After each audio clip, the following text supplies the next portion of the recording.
여러분, 제가 참 좋아하는 친구 목사님들이 있습니다. 그 가운데 두 분이 65세에 조기 은퇴를 했습니다.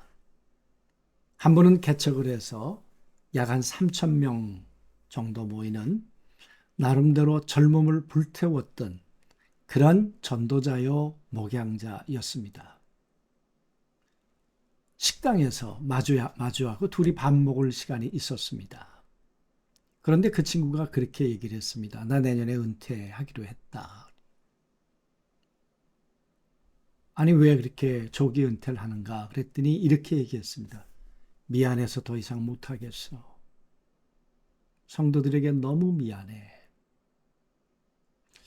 여러분, 또 한 친구는 한 100여 명 모이는 교회에 가서 20년 만에 5천 명이 모이는 나름대로 정말 전도에 그야말로 온 열정을 쏟았던 그런 목회자였습니다.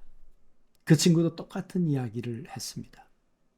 나 교회 더 부흥시킬 수 있어. 숫자 늘릴 수 있어. 그러나 너무 성도들에게 미안해. 그래서 더 이상 못하겠어.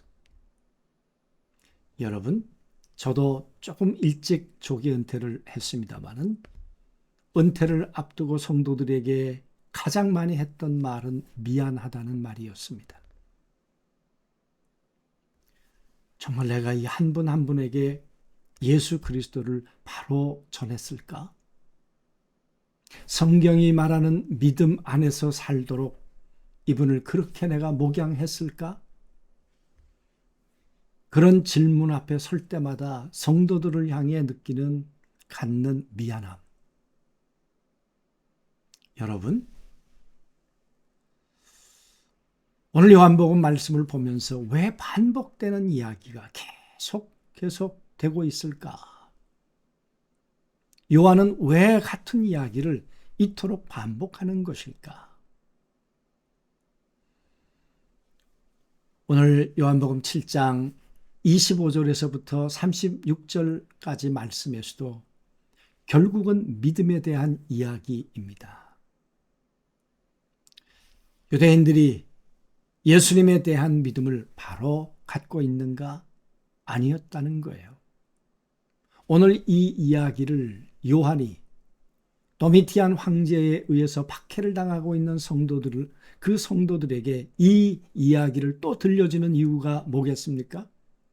바른 믿음이 아니면 박해를 이길 수 없어. 고난을 이길 수 없어. 너희들은 생명 없는 종교 유대교로부터 생명을 얻은 사람들이야. 그걸 확증하라고 이 말씀을 계속 들려주고 있는 것 아니겠습니까? 그런 면에서 오늘 말씀을 묵상해 보았으면 좋겠습니다. 오늘 이 초막절 명절 중간쯤 되었을 때 유대인들이 예수님에 대해서 알고 있었던 것은 무엇입니까? 나사렛 출신 목수의 아들. 그렇게 알고 있었습니다. 팩트는 정확하게 알고 있었습니다. 하지만 그들은 예수를 겉으로만 보았다 그 말이에요. 인간적인 출신 성분 정확하게 알고 있었지만 예수 그리스도가 원래 가지고 있었던 신적 기원에 대해서는 놓치고 있었죠. 그들이 알고 있는 지식이 예수 그리스도에 대한 진실을 아는데 오히려 방해가 됐다 그 말이에요. 예수가 누굽니까? 예수님 스스로 말씀하십니다. 나는 하나님의 곁에 있다가 이 땅에 왔다. 그분으로부터 보냄을 받아서 나는 왔다. 예수 그리스도는 만들어진 존재가 아니라 본래 존재하던 하나님이셨다. 예수님을 그저 착한 선생으로만 보는 것은 왕 앞에서 신하를 찾는 것과 같은 실수다. 찰스 스펄전이 그렇게 이야기를 했죠. 오늘 유대인들이 예수를 그렇게 찾고 있습니다. 오늘 우리들은 어떻게 예수님을 찾고 있는가 그 말이에요. 믿음이란 뭡니까? 멀리서 바라보고 고개를 끄덕이는 지적 동의가 믿음입니까? 아니라는 거예요. 믿음은 그분 안으로 들어가는 거죠. 그분 안으로 들어가서 그분이 가졌던 그 믿음으로 하나님을 섬기는 것입니다. 그런데 겉에서만 우린 예수님을 관찰하려고 한다 그 말이에요. 아주 찰스 스펄전이 정확하게 이 내용을 지적을 했습니다. 당신이 빵을 믿는다고 말하면서 먹지 않는다면 결국 굶어 죽을 것이다. 예수도 마찬가지다. 믿는다면 그분 안으로 들어가 그분을 먹어야 한다. 예수 그리스도는 연구 대상이 아니라 영혼을 위한 양식이기 때문에 그렇다 그 말이에요. 먹으려면 예수 안으로 들어가야 한다는 거예요. 그게 믿음이라는 거예요. 예수가 우리 안에 들어와야 한다는 거예요. 오셔야 한다는 거예요.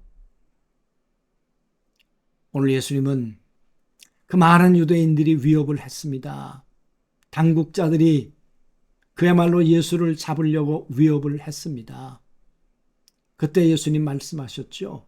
나는 잠시 후면 너희가 나를 볼 수 없을 것이다. 나는 아버지 나를 보내신 이에게로 나는 돌아갈 것이다.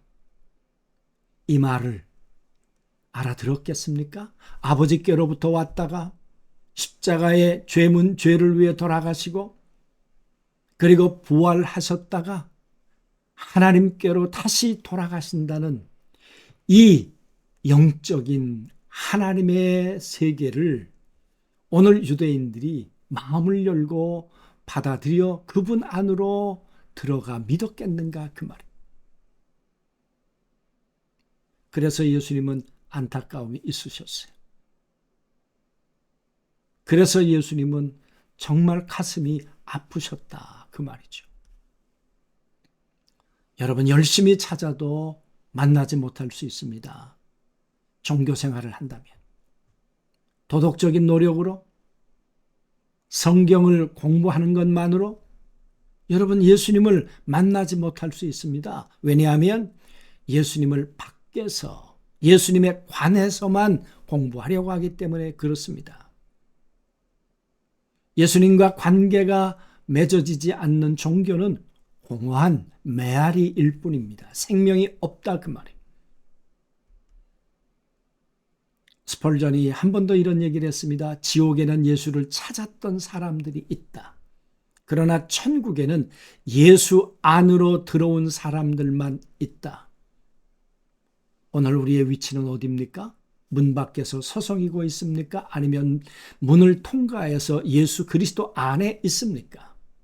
밖에서 찾는 자와 안으로 들어온 자가 있습니다.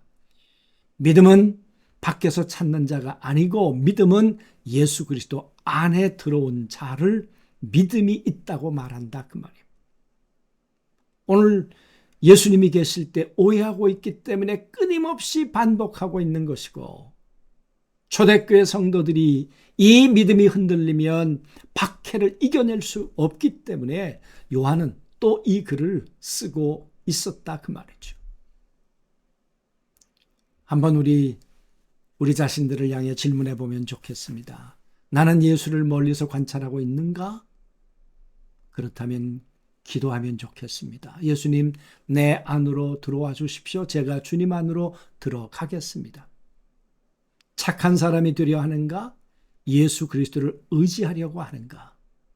구원은 노령의 대상이 아니라 하나님이 우리를 위해서 이 땅 가운데 아들을 보내주시고 우리를 위해 십자가에 우리의 죄를 대속하신 그 예수 그리스도 그리고 그분이 부활하셨다가 하늘로 올리우셨다가 성령으로 다시 우리를 위해 오셨다는 사실을 받아들여 오늘 내 안에 그 예수님을 영접하는 것이고 그리고 그분 안에 들어가 그분을 붙드는 걸 믿음이라고 한다 그 말이에요. 사랑하는 성도 여러분, 믿음은 현재입니다. 지금 결단하고 지금 믿어야 하는 것이죠. 언제까지 결정을 미룰 것인가? 나중은 없을 수 있습니다. 새신자 한 분이 등록을 했습니다. 이분이 자동차 정비를 하는 분이었어요. 그런데 그날 성령님께서 그분에게 신방하라고 제 마음속에 강력한 마음을 주셨습니다.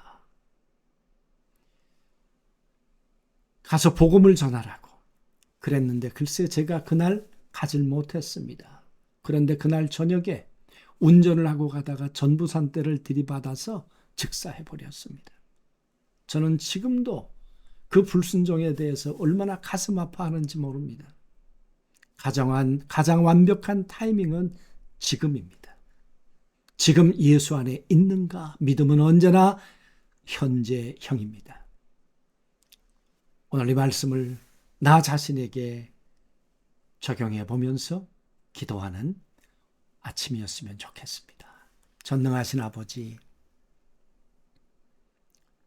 내가 믿음을 오해하고 있는 것은 아닌지, 밖에서 예수님을 찾고 있는 것은 아닌지, 지적으로 동의만 하고 있는 것은 아닌지, 내가 예수 안에 들어가 십자가의 은혜를 통해 죄사함을 받고 이제는 죄를 넘어 부활의 자유함을 누리고 성령 안에서 주님과 화평을 누리며 살아가고 있는지, 순간순간 이 믿음 안에서 그렇게 살아가고 있는지를 하나님 점검하게 하시고, 아니라면 지금 예수 그리스도를 영접하고 그리고 주님 안에 들어가 주와 함께 믿음을 시작하는 오늘 복된 시작이 오늘 있을 수 있도록 인도해 주옵소서.